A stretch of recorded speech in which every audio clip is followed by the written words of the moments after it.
Rachel's Network is about ideas, it's about leverage, it's about impact, and it's, for me, about joy, joyfulness.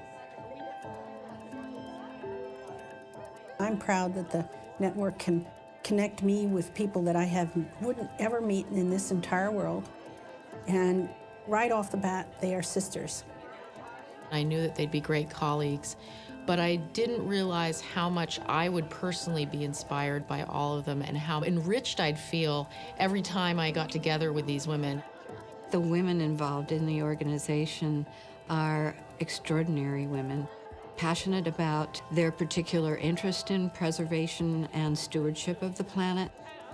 The access to the movers and shakers in the movement. It's all about connection. The most important thing to me about Rachel's Network is the network. There is a good old girls network in place that is important, valuable, and strategic.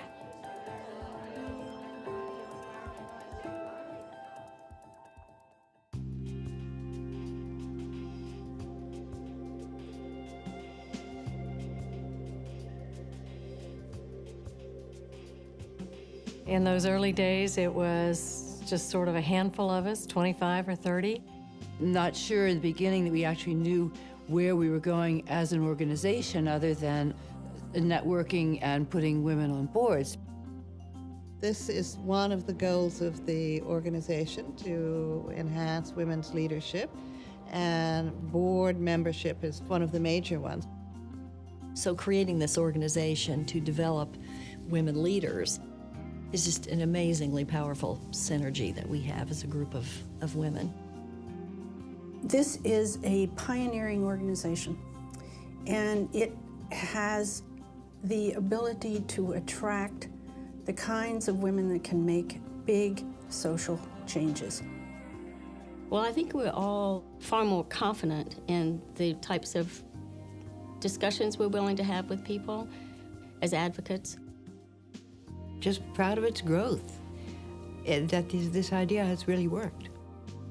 Helping to make women agents of change. It's unusual to have a group of women that you can interact with in a significant way and who are funding. So the combination of women, funders, and environment makes Rachel's Network quite unique.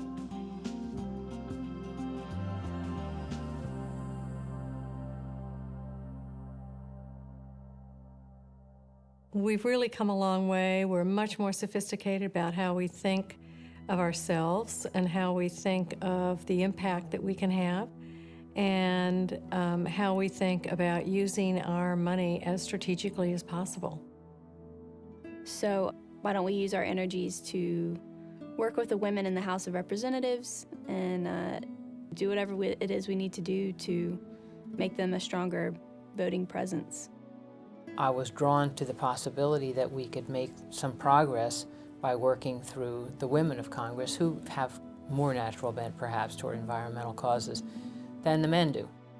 What we really want to do is help you become more powerful, more influential, more effective in the House as a group of 76 women. That can be a powerful voting bloc. Our goal is to transcend partisanship and try to bring the women together through various events so they can get to know each other and try to work together on women-friendly legislation. We put together a directory of their interests and their backgrounds, and that directory is immensely valuable, and the meetings are very much appreciated. We don't give them an agenda. We don't say, here are the points we want to lobby you for. We just let them talk. And I think over time, some good things will come out of that.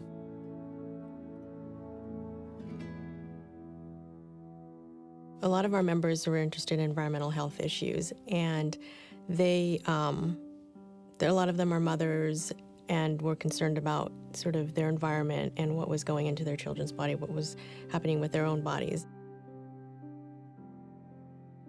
Most people think toxic chemicals are well regulated. It's a surprise when people find out that that's an industry that, by and large, has no regulation at all. It seemed natural for me to talk to Ken Cook one day and say, you know, I have some members who might be interested in taking your test, and maybe you would be interested in having them do that. We'll pay for it ourselves. It's very costly. And in the process of doing that, we will help you build a database.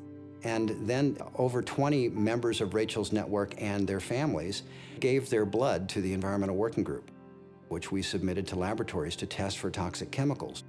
And then Environmental Working Group could take those results and try to show from a public policy perspective that X number of women have been exposed far in excess of what might have expected.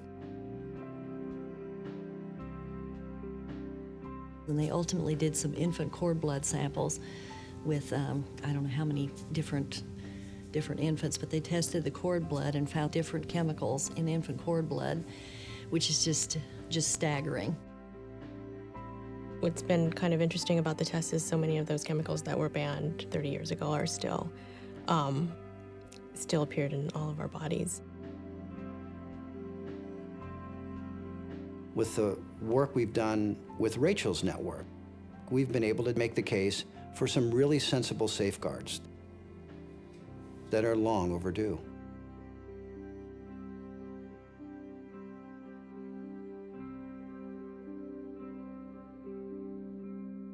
I think we try to be as opportunistic as we can be.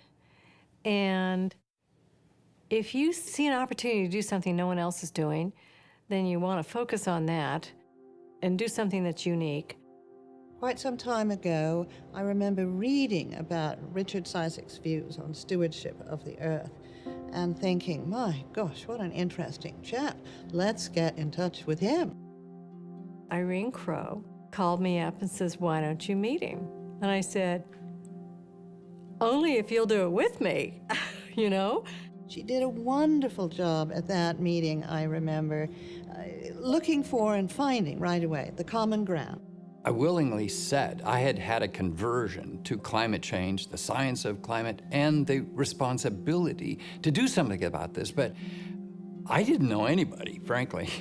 If we helped him to create an acceptance within his community about climate change, we will have done something that the environmental community has not been able to do.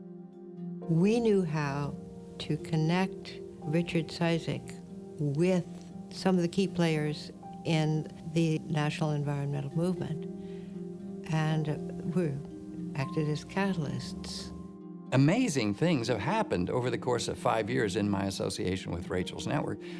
A movement called Creation Care has begun, and millions of people have now begun to speak out about creation. We weren't sitting there telling him what to do. We were sitting there saying, we're going to double your budget. What do you think you can accomplish with that?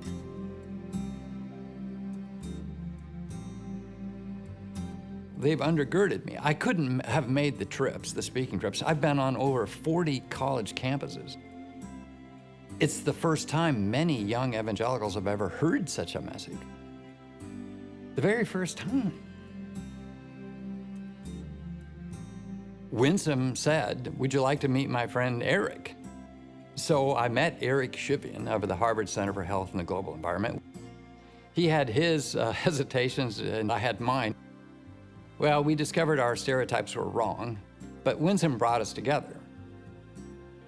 So for this kind of a partnership to develop around environment, I honestly thought I would never see in my life such a thing.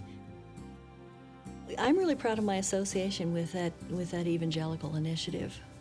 Really proud of that, because I think it's an amazing, it galvanized a movement.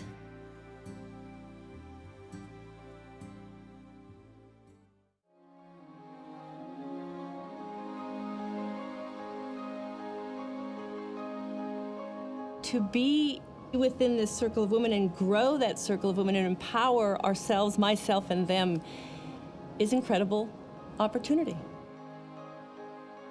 So it is about seeing that vision of success of a planet that is environmentally sustainable, socially just, and spiritually fulfilling, and finding our ways, our multitude of ways to move towards that.